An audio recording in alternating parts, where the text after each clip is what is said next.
Good morning. Can you hear me? There we go. My name is Laura Snow, and I'm the new president of the board of this congregation. Welcome to you all.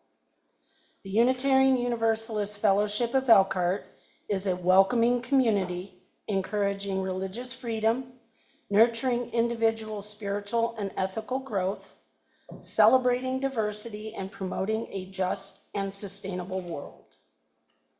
If you would like to learn more about our fellowship, please look at our website, uufe.org, and join us after the service for coffee hour.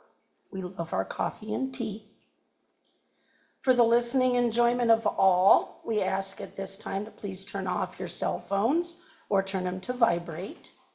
And if you need hearing support, please ask for help at the sound desk, and our sound techs will gladly help you.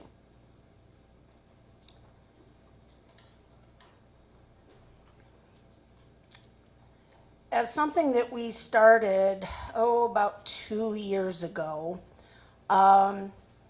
the first Sunday after a board meeting, it was decided it would be a good opportunity for the board president to get up and enlighten everybody about what was discussed at the board.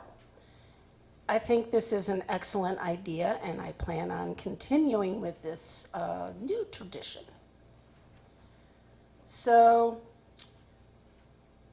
the good news is it was a relatively short board meeting.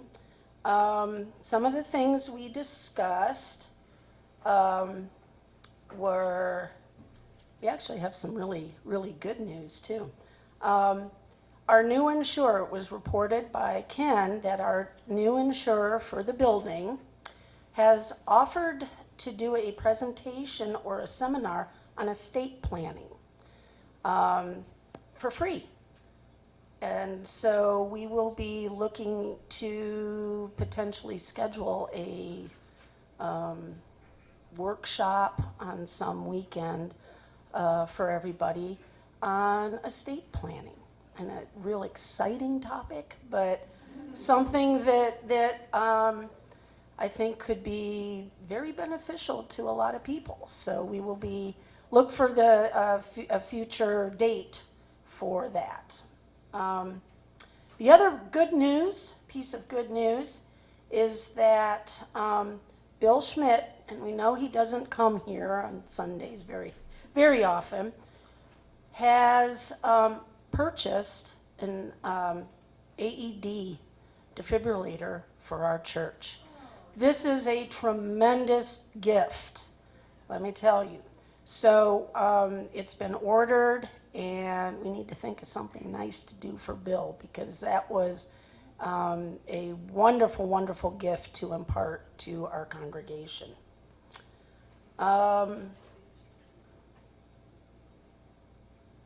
Let's see, what other fun stuff did we talk about?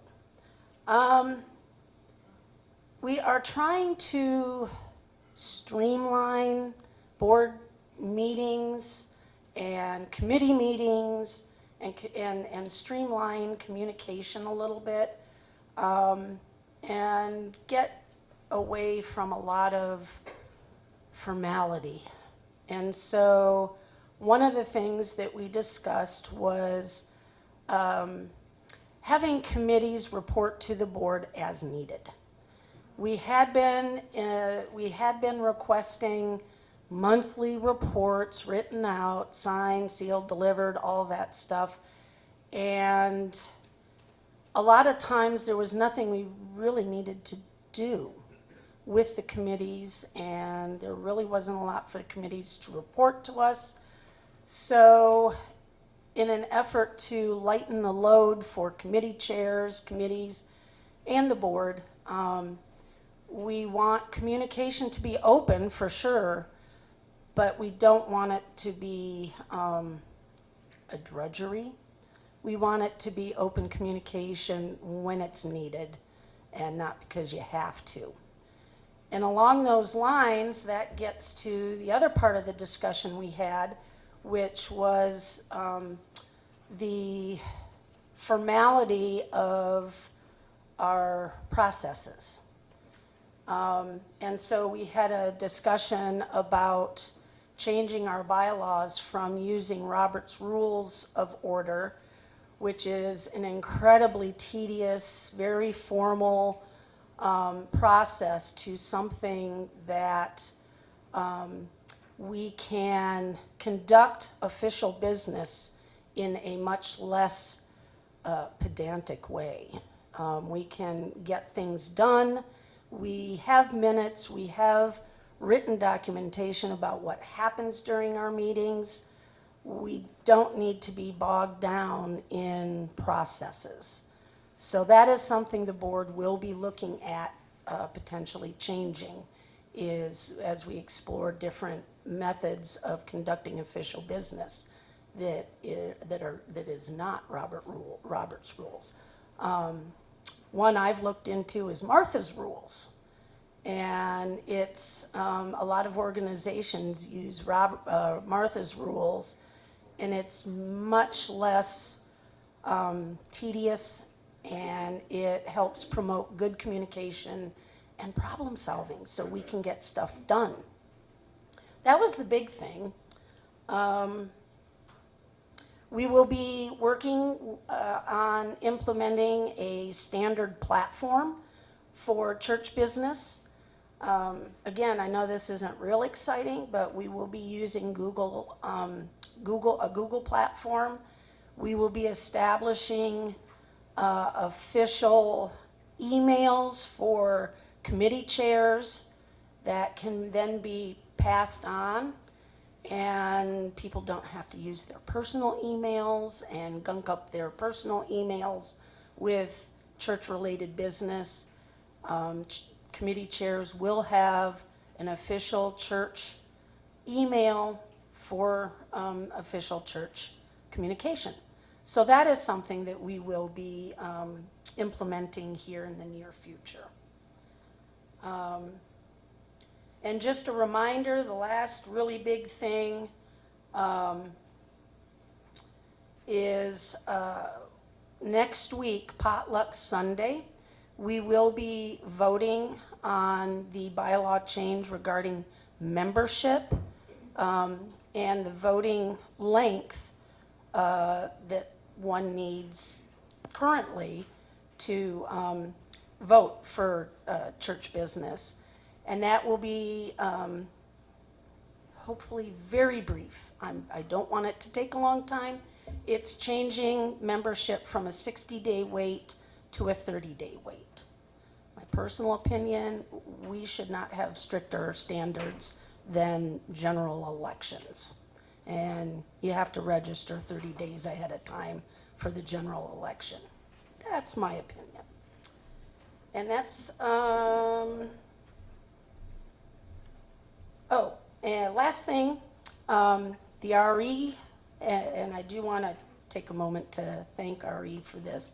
The RE has moved, it's from the Learning Center, which will soon become our part-time minister's parsonage when he's here for extended stays. The RE committee spent some time yesterday moving things to downstairs here in the basement. As such, because we've had concern and so much rain, and we've had concern about mold, mildew, that kind of dampness downstairs, we purchased an additional dehumidifier, which is up and running, and it sounds like it's working great at keeping downstairs pleasant to be in and not so mildew, musty smelling. So that was the other big thing. And I do want to extend a huge thank you for RE in the work they've been doing too, both with curriculum and taking care of our kiddos, and a big move yesterday.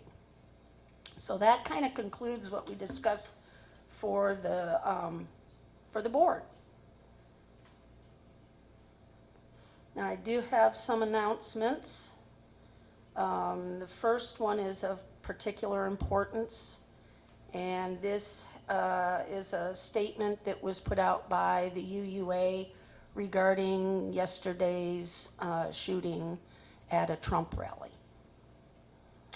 Unitarian Universalism believes in the right of free speech and the democratic process. Attacks like those at Saturday's political rally weaken democracy, and the Unitarian Universalist Association condemns this attack.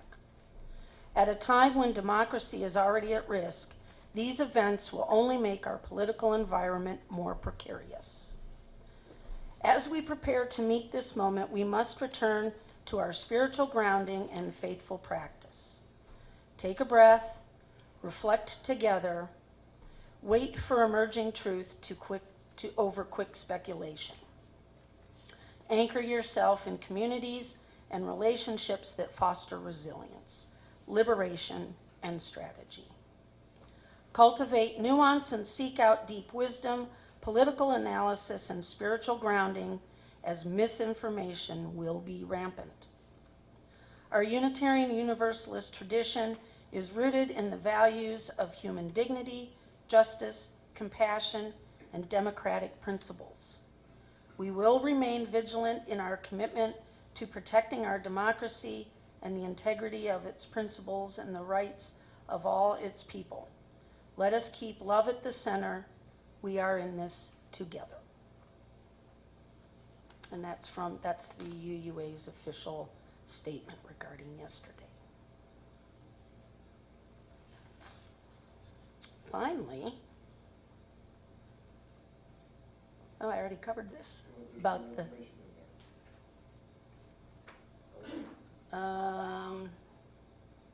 let's see. Okay, so I already made the announcement about Bill Schmidt buying our AED.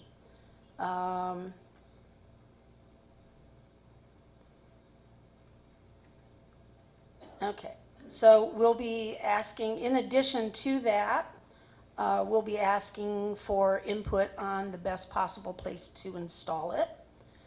It says, our CPA trainer from Elkhart General Hospital has offered to come and train individuals on the use of this device. So be looking for more information about that in the near future. And as I said, we will be thinking of ways to show our appreciation and gratitude to Bill's wonderful gift to our congregation. And then I have a brief announcement from Dwight.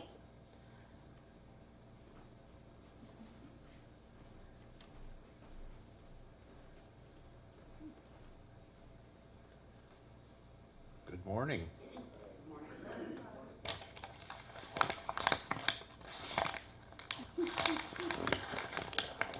That's the sound of two Unitarian women out collecting flowers this morning in our bed and bringing beautiful flowers in that we can appreciate with earwigs on them.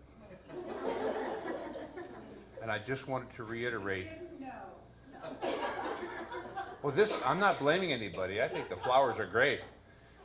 But principle number 7 of the Unitarian Universalist is respect for the interdependent web of all existence of which we are a part. So please be careful when you're walking in the foyer, well, just about anywhere, because they've spread all over the place. And in the kitchen, we don't want to smash them into the carpet because they're very difficult to clean. But we could admire them. Just call me and I'll pick them up and take them outside. I've already hurt my back twice doing that this morning. There's so many, but yeah, just be careful. There will be some around. I'm still finding them here this morning. It's a fun little thing that I'm making light of, but it's important because my wife will kill me if I kill them. Peace.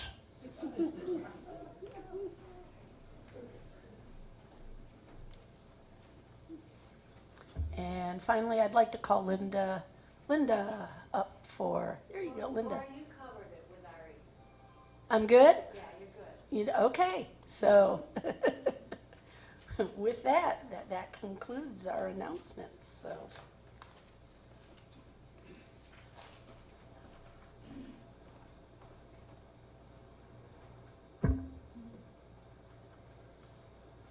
We ring the gong 3 times.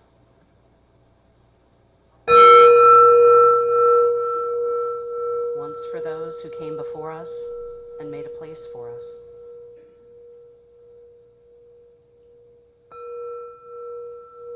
Once for those who are here now.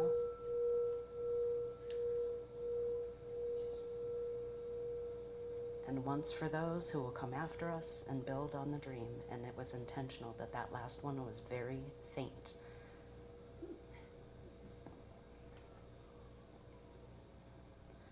Our chalice lighting this morning is by Tracy Johnson. We light our chalice this morning, light of our creative spirits, light of our wise souls, light of our wandering and curious minds, light of love for this place, these people, this work. Illuminate our hearts and the spaces between them in this sacred time of unfolding. Blessed be.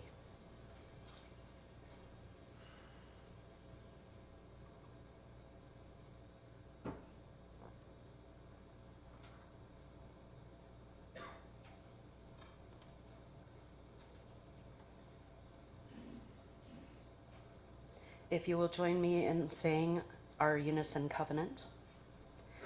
Love is the spirit of this church, and service is its law, to dwell together in peace, to seek the truth in love, and to help one another.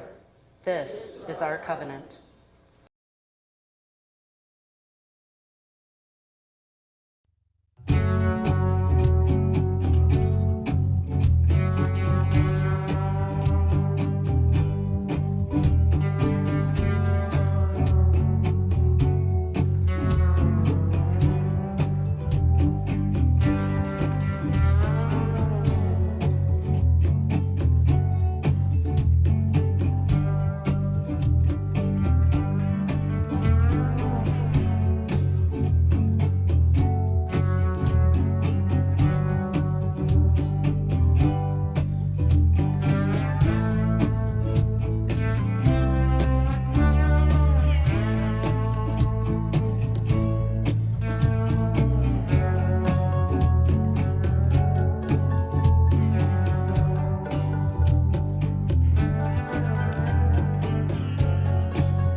Knowledge, they say, drives wonder from the world. They say it's still below the dust ablaze, with marvels at their feet, while Newton's laws foretell that knowledge one day shall be solved.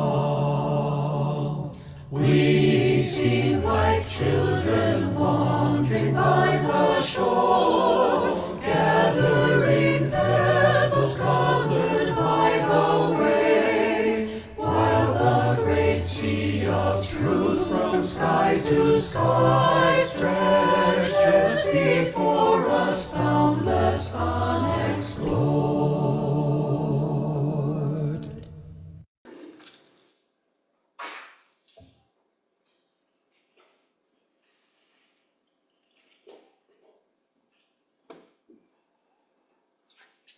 So when you give a mom with a BA in English literature a philosophy book for Christmas,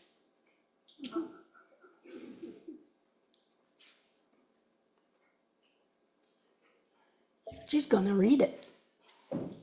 When she begins reading it, she soon realizes that she has jumped into a rabbit hole. This mom is then going to ponder the term rabbit hole and where that saying came from. Chapter 1 of Alice in Wonderland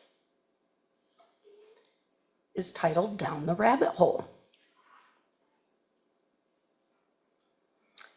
In another moment, down went Alice after it, never once considering how in the world she was going to get out again. The rabbit hole went straight on like a tunnel for some way, and then dipped suddenly down, so suddenly that Alice had not a moment to think about stopping herself before she found herself falling down what seemed to be a very deep well. And that's where we get the phrase rabbit hole.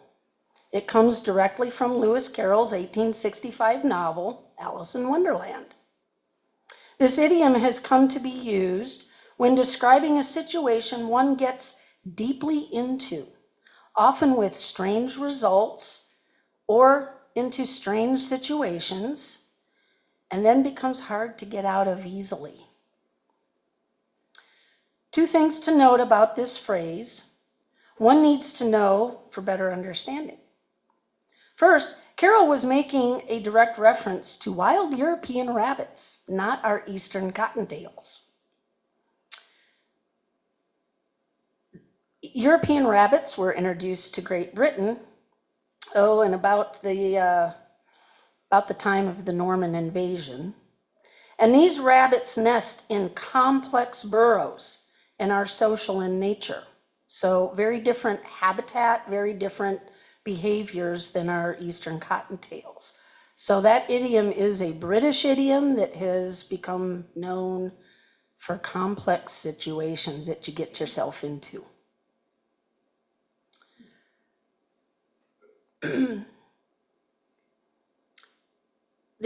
Secondly, the idiom functions the best and most positively when it contains two key ingredients that Alice exemplifies so well: curiosity and mindfulness. Mindfulness here is not so much the spiritual practice of being present and aware in the moment, although it does help, but rather a mindful consideration of one's options in any given situation.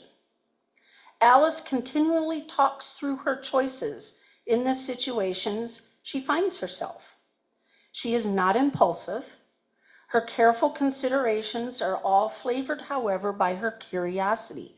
We've probably all heard the quote, "Curiouser and curiouser." Okay? These two qualities work well together. It is in that spirit that I, like Alice, jumped into a rabbit hole. And yes, I did pick this up and read it. I'd never actually read the full book, so as part of my journey, I did read Alice in Wonderland because of the philosophy book.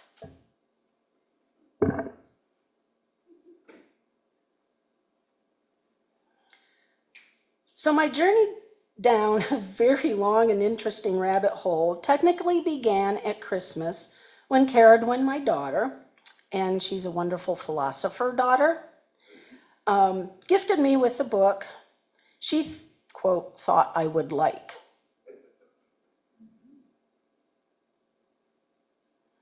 It's called Pagans and Philosophers, The Problem of Paganism from Augustine to Leibniz, and it's by British philosopher John Marenbin. He is a contemporary philosopher of medieval philosophy, so it gets even more interesting. And he's at Trinity College in Cambridge, University of Cambridge. Medieval philosophy in the context of this book includes Christian theology. So it's very much a theology book as much as philosophy.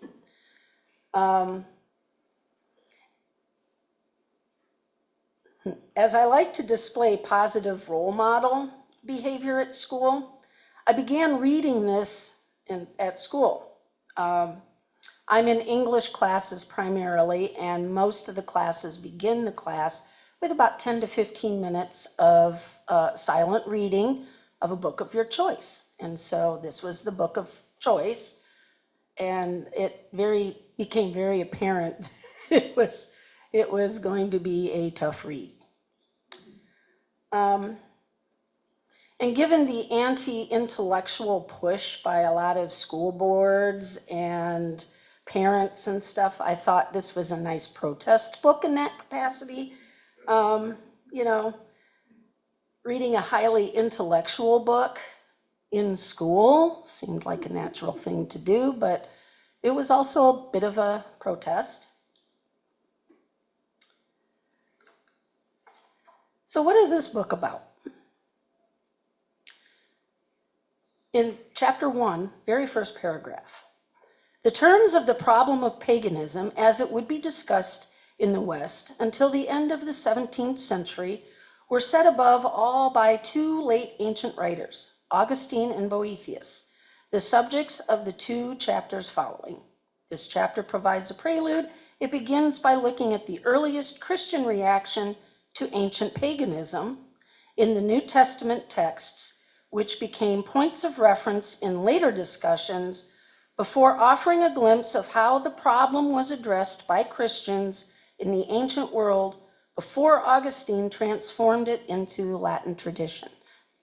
That's this book right there. And to make it simple, it's do pagan philosophers have any validity in their thinking in the Christian tradition? And I read all 12 chapters, and it goes back and forth throughout, centuries. Okay, yes they do, no they don't, and he lays out the path. It was actually very interesting.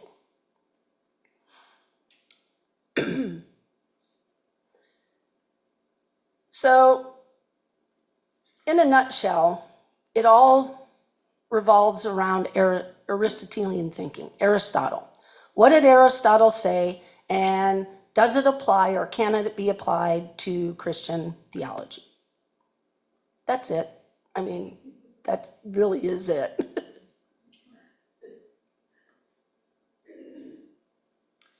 And it was as much a history book as anything else.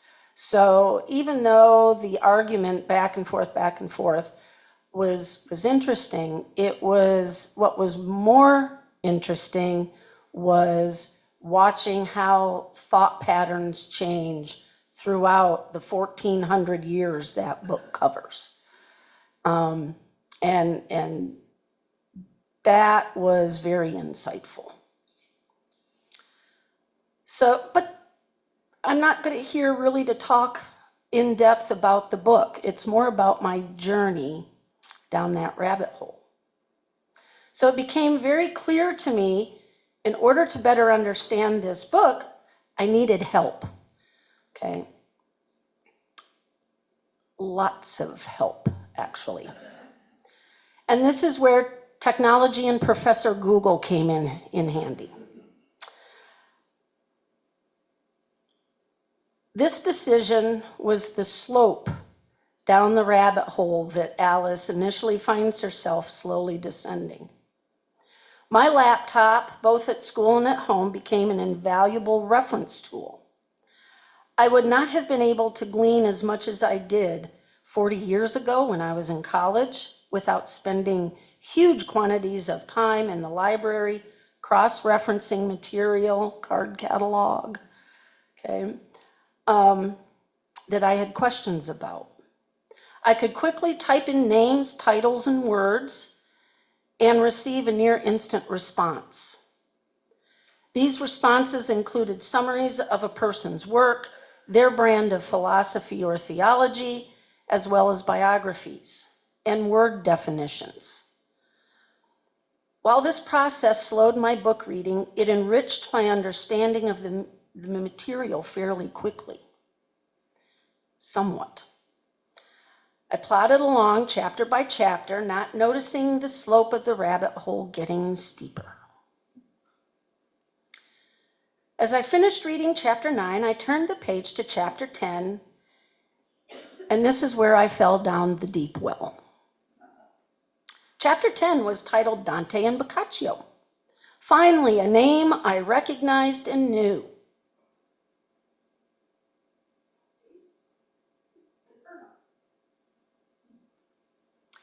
And this is where curiosity and mindfulness come into play.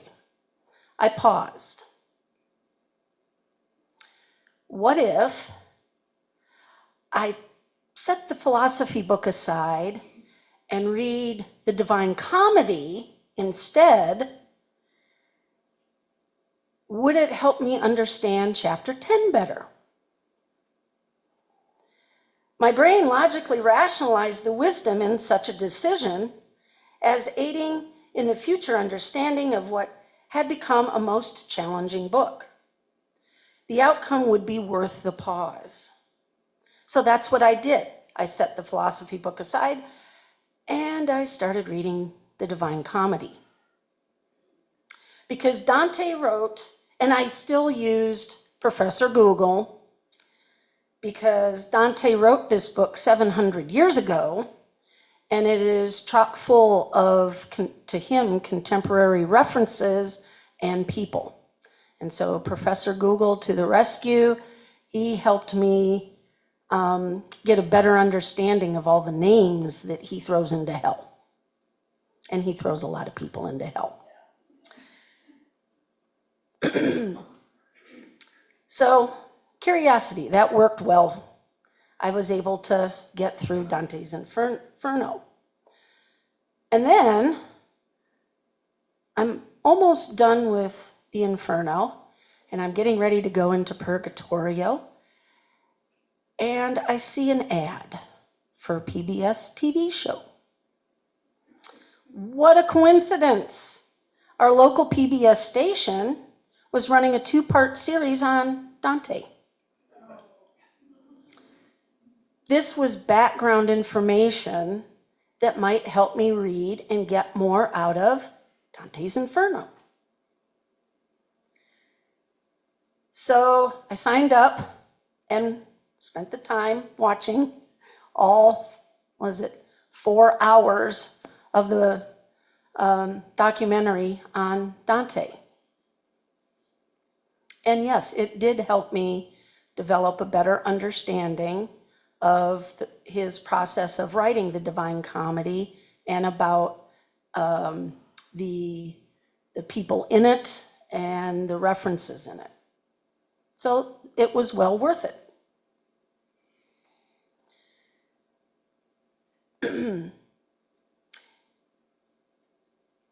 It definitely also helped with enriching the history again of the time period. Now, this is where things my journey kind of takes some odd turns. So I had paused reading the book in school, the philosophy book. So I was in class, and one of the English teachers I was working with happened to introduce Joseph Campbell, his heroic cycle, as part of the lesson in the class. I just so happened to own his Hero with 1,000 Faces. So I thought this would be a good book to pick up and read in English class. So I did. Another rabbit hole, maybe. I started reading it in class, and there it was. Discussion on how Dante's character follows the pattern of the heroic cycle. While it wasn't a huge rabbit hole, it was a definite diversion down a connected tunnel of knowledge. Finally, I was able to go back to reading my philosophy book, and it's chapter 10 covering Dante. And it was all somewhat helpful when the philosophy book discussed the Divine Comedy. Did you know that Dante also wrote 2 other works, Convivio and Monarchia? I didn't know either. But I finished the chapter anyway and continued falling. Moving on to chapter 11, in Pagans and Philosophers brought me face to face with another recognized author, Chaucer. I had just purchased a copy of the Canterbury Tales in the original Middle English, not realizing the depth this rabbit hole was going to go. I should have looked ahead at some of the chapter titles, but that was a surprise, and I just bought the Canterbury Tales as a birthday present to myself. So once again, I paused to think about what I had gotten myself into. Do I stop and try to read a book in Middle English, which I had not studied since linguistics class in college, or do I continue? This time, the rabbit hole took a different turn. I chose to continue reading the philosophy book as I was nearing the end, but I prepared myself to read the Canterbury Tales afterward. And for that branch of the rabbit hole, I required different references. I was going to need to brush up on my Middle English. So I purchased a Middle English textbook. This is the actual book, and J.R.R. Tolkien wrote the glossary. This is the textbook that he and Kenneth Sizem wrote for their linguistics class when they were teaching at Cambridge, I believe. So I bought a textbook.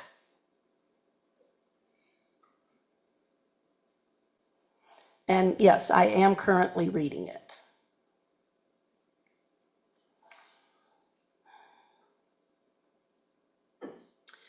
As I finished reading Pagans and Philosophers, I realized that I had access to some of the authors and their writings within my own library.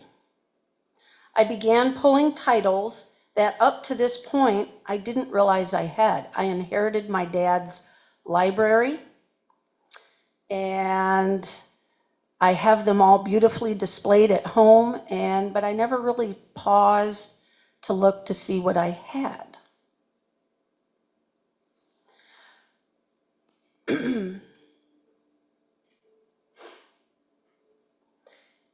So there's the books I have from my personal library. I'm going back. I'm going to be reading Aristotle, Plato, the Confessions of St. Augustine, and a couple other books. I have Lucretius up there, Plutarch. I'm going to read those pagan philosophers. Is my fall down the rabbit hole done? With a thump, thump, down she came upon a heap of sticks and dry leaves, and the fall was over? Unquote. Nope. I am still falling, for that is the power of curiosity and wanting to understand more. These are the additional books that they're different books that were referenced in Pagans and Philosophers that I own, and I will be reading as part of this book's journey. And yes, reading Alice in Wonderland, as I said, was part of that journey. And while I may still be falling down this philosophical rabbit hole, there have been a number of lessons that have been bestowed upon me in this journey so far. First and foremost, be curious. I'm talking about the mindful curiosity that, like Alice, led me down the rabbit hole in the first place. This is the curiosity of knowledge, the curiosity of understanding, the curiosity of education. I wanted to understand the book I was reading better.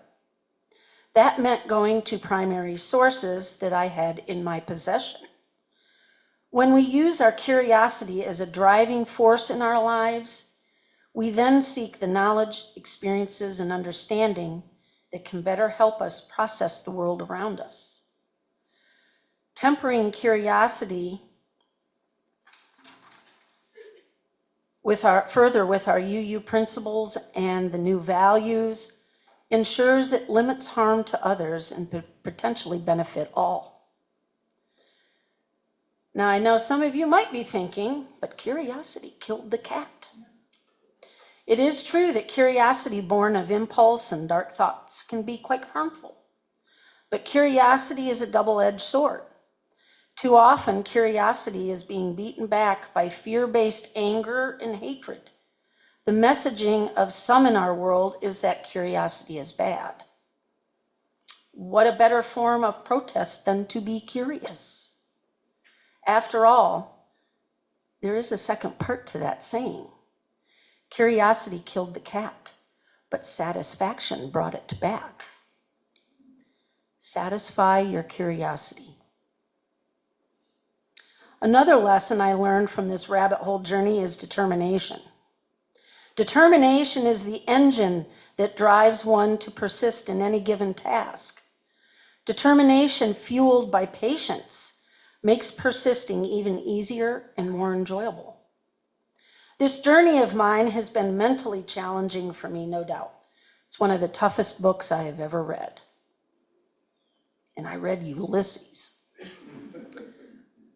Practicing my patience with both myself and the task at hand has given me the determination to accomplish it, has made persisting quite enjoyable. This trifecta of qualities work hand in hand for any endeavor one wishes to undertake. I attempt to teach these qualities with the students I work with at school and the members I attempt to teach knitting to at the club. It is my experience working with kids today that these qualities are in short supply within them. Technology and the instant gratification brought on by it has made these qualities seem less necessary for individuals. Yet even the best use of technology at hand, as I needed to use, requires the application of patience and determination. I did not instantly gratify my curiosity with the first entry that popped up on Professor Google.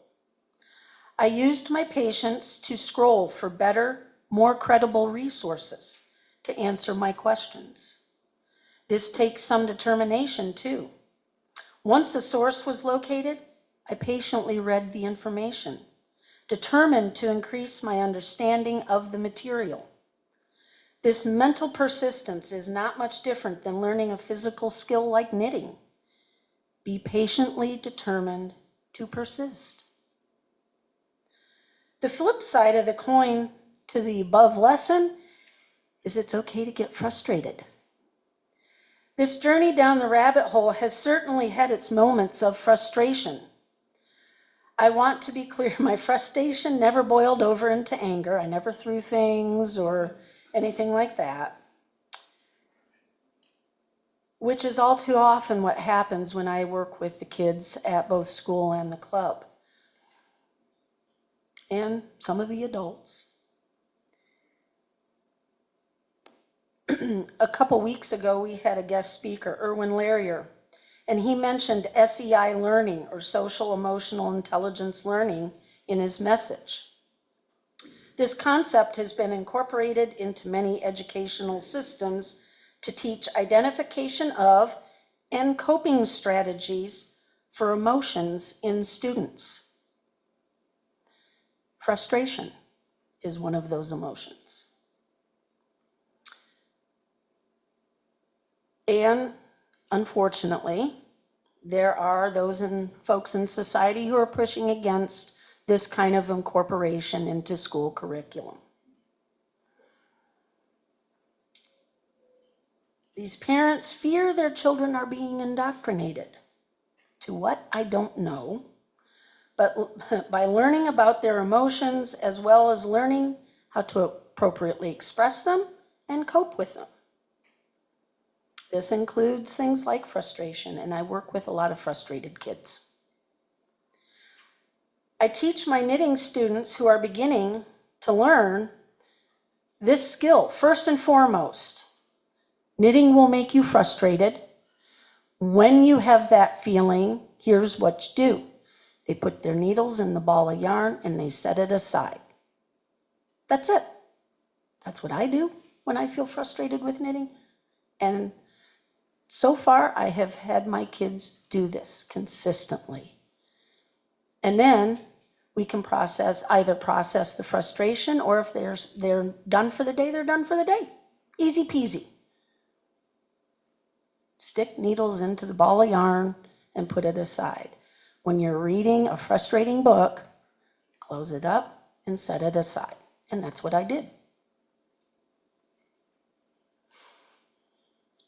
For me on this journey, it was closing the book or shutting the computer. It's nothing fancy. No angry outburst or hurling the book across the room, just closing it. The frustration would abate and I would move on for the time being. So my lesson is, it's okay to feel frustrated, so just stop what you're doing for the moment. Another lesson I encountered on this journey has to do with the concept of learning. So far, the qualities I have mentioned all play a role in the larger concept of what it means to learn something. Too often, and many in our society believe this, the idea of learning is relegated to the institution of formal education. One goes to school to learn information and skills that will help one become a productive adult. Sadly, the information and skills have been whittled down to those of practicality only. Critical thinking, conceptual thinking, and creativity are quickly going extinct in Indiana's public education system. The changes for graduation from high school will be churning out young adults who have practical skills only. They will be able to fix your car or style your hair, but they won't know how to actually think critically about a controversial topic beyond an emotional response. This is not for a lack of teachers attempting to instill the skills that go beyond the practical. Many are.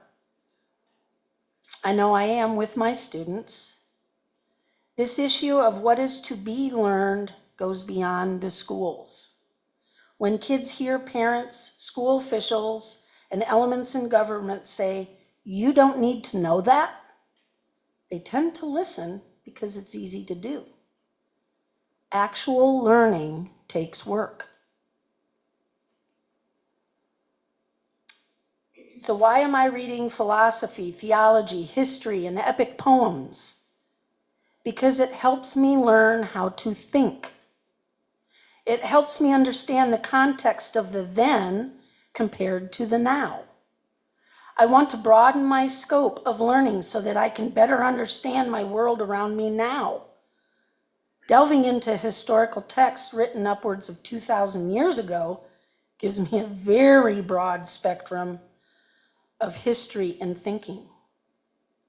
I have learned different perspectives of historical theological thinking, which has made my understanding of today's theological issues more understandable. For example, what did the Christian explorers think when they first encountered indigenous people who had no concept of who Christ was? They were absolutely perplexed. This entered a whole new concept of pagan thinking to deal with, not just of early Greeks and Romans. Without going into too much detail, Christian theologian philosophers created complex mental gymnastics of explanation for this. And since that happened after the printing press was invented, you can buy facsimile copies of a lot of the journals of some of these early explorers that came over, because a lot of the early explorers were actual clergy, and they kept very meticulous journals and posed a lot of interesting questions about the people they encountered. And you can buy facsimile editions of some of these journals. And a lot of the material, even before the printing press, when it was manuscripts, a lot of colleges have digital translations for a lot of stuff. So you can go online as well and access a lot of this information through technology. Had I not gone down the rabbit hole, I would never have encountered some of these theological explanations. Many of these explanations, like I said, are published journals. I'm both frightened and relieved by what I've read. I am frightened because I see history repeating itself on a much larger scope than just 100 years ago. I am also relieved because I see that history is repeating itself on a much larger scope than just 100 years ago. So it's a double-edged sword. My journey down the rabbit hole was about learning. So be willing to do the work of learning. And finally, an often overlooked lesson I learned from my rabbit hole journey is experience. Like Alice falling down the rabbit hole, I have had an experience that no one can take away from me. My experience might not be as fantastical as Alice's, but it is mine to have and enjoy. This was a long ago lesson that my dad actually imparted to me as I went to college. Enjoy the experience. I didn't quite understand the full meaning of that bit of wisdom at the time. Apparently frat parties and football games and stuff wasn't what he was meaning. By the end of my formal education, though, I understood better. This is a concept that has been lost in our public educational system. The experience most students come to school for anymore is simply to socialize with friends. It has been my experience working with high school students that book learning is to be done in just the amount needed to pass a class. D- for diploma. Only the top college-bound students put in more effort to actually use critical thinking and understand the material beyond a multiple choice test. Yes, it is hard to find enjoyment in learning material one is not interested in or that has a difficult concept to grasp. Schools and the outside world have resources available to help with that process. I am a resource for my students. The qualities I spoke of and more can also help in this process. There are even games, both online and board games, that can help. I worked with an English teacher that had a huge collection of board games, and about every 4 weeks we would have a game day in class, and kids would break up and play different games. Critical thinking skills. My rabbit hole journey is not one that I would have sought out had I not been given a book for Christmas. So one should enjoy the experience of learning.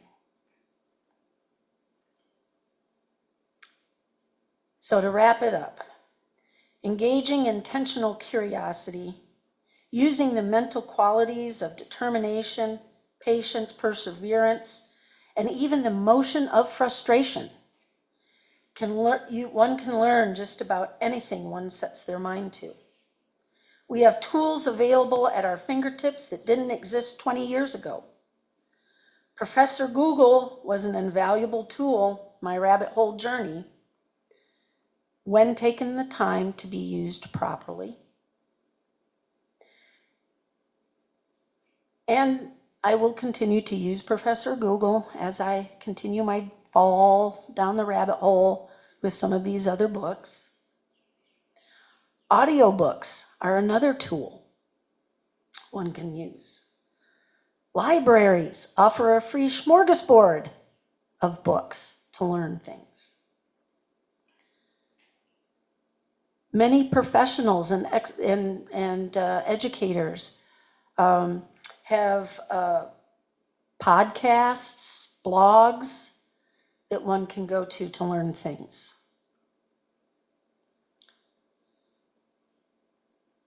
Word of advice, check the credentials to make sure the person knows what they're talking about. Create a learning experience that is enjoyable, even if the material is tough. Maybe this means learning with a partner or a small group of folks that shares the interest in the material to be learned. While much of what I have said is directed at the individual learner, I do not discount the benefits of learning together in a group. Ultimately, the end of the rabbit hole journey should have created an enjoyable learning experience that no one can ever take away from you. And I'm still falling. Blessed be.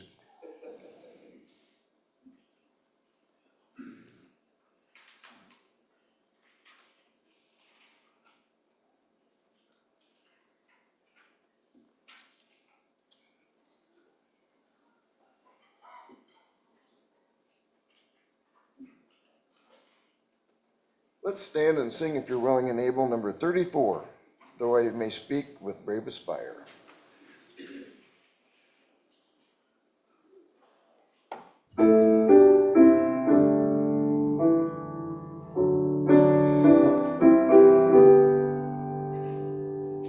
Though I may speak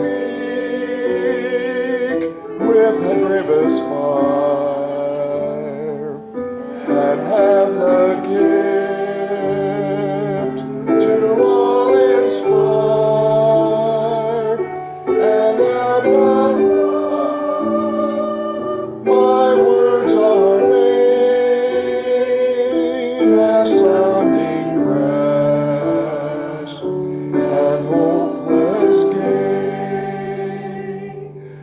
Though I may give all I possess, and striving so my love profess, but not begin my love within, the prophet soon turns strangely dim. Come, Spirit, come, our hearts control,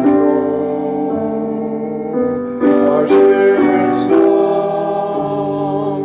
till we may know that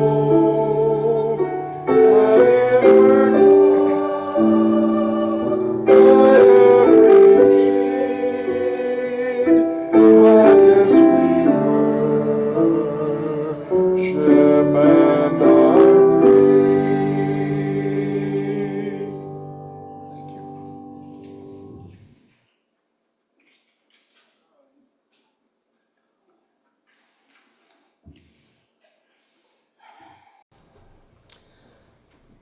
May we all go forth from this place with curiosity, determination, and a love of new experiences.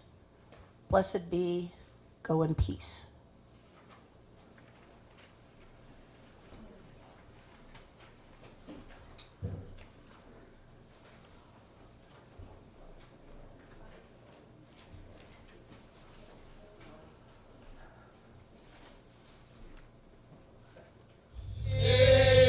Manual camp was a real big Santa was very rarely stable. I digger was a boozy beggar who could kick you under the table. David Hume could out-consume Wilhelm Friedrich Hegel, and Wittgenstein was a beery swine who was just a schloster schlegel. There's nothing Nietzsche couldn't teach about the raising of the wrist.